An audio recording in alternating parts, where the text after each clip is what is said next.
শেষে দেখা হবে বন্ধু। প্রণবের হেসেলে, প্রণবের হেসেলে, প্রণবের হেসেলে, প্রণবের হেসেলো।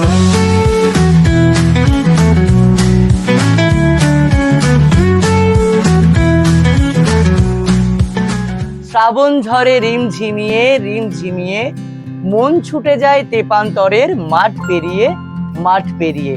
দুপাশে সারি সারি দাঁড়িয়ে আম কাঁঠাল আর নারিকেলের গাছ, করে আমন্ত্রণ এসো মোদের বাড়ি বন্ধু হয়ে আজ।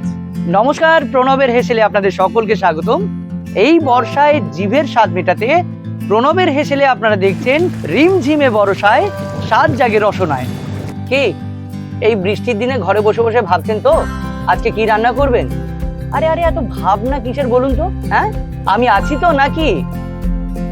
কচু, আজকের রেসিপি দুধ কচু। চমকে গেলেন তো?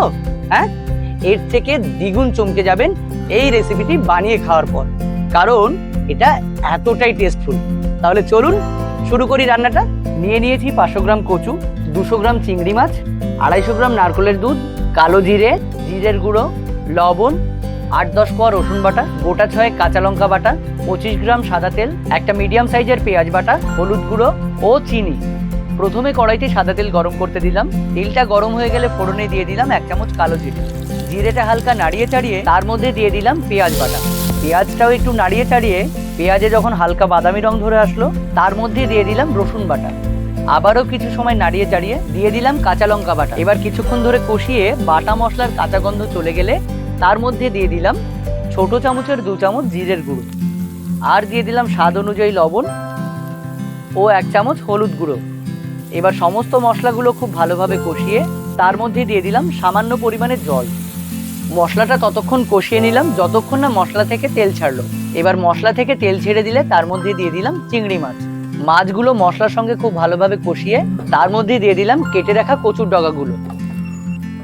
এবার কচুর ডগাগুলো আস্তে ধীরে মিনিট 2 কষানোর পর দিয়ে দিলাম নারকেলের দুধ।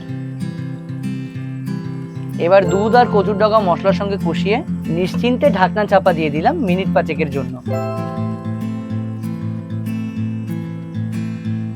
আচ্ছা, রান্না তো হচ্ছে, একটু গল্প হবে না? চলুন, কচুটা সেদ্ধ হতে হতে আপনাদের সঙ্গে একটু গল্প করি। জানেন তো, এই কচুটা ঠিক নারকেল গাছের মতো। মানে নারকেল গাছে যেমন কোনো অংশই বাদ যায় না, তেমনি কচুর বিভিন্ন অংশ দিয়ে তৈরি হয় সুস্বাদু পদ। তবে কচু খেতে অনেকেই পছন্দ করেন, আবার অনেকেই গলা ধরার ভয়ে বা রান্না করার ভয়ে বই বই করে দৌড়ে পালান। তবে এই রেসিপিটা একদমই গলা ধরার চান্স নেই। এই রে, দেখেছেন, ভুলেই গেছি। দেখি কচুটা সেদ্ধ হলো কিনা।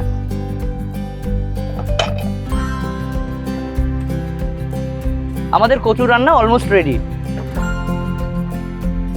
এবার উপর দিয়ে সামান্য একটু চিনি ছড়িয়ে নামিয়ে নিলেই তৈরি দুধ কচু।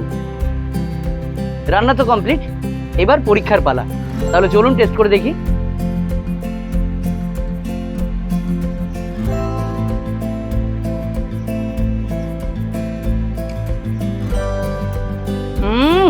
চরম।